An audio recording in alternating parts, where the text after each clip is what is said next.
ورحمة الله وبركاته.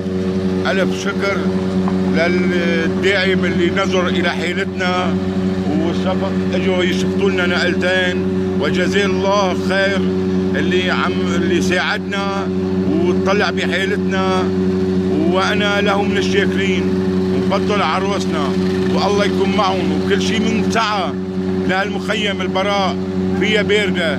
الله يجزيه الخير ونحن لكم من الشاكرين، والله يجزيه خير اللي بعت لنا وشفطنا نقلتين، ولكن بس النقلتين ما بكفوا.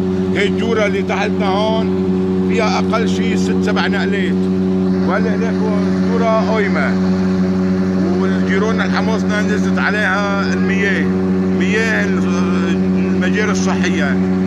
ورجاء لا تنسوا اليوم، ونحن لكم من الشاكرين، والله يكون معكم، والله يجمعنا بيبرود يا رب.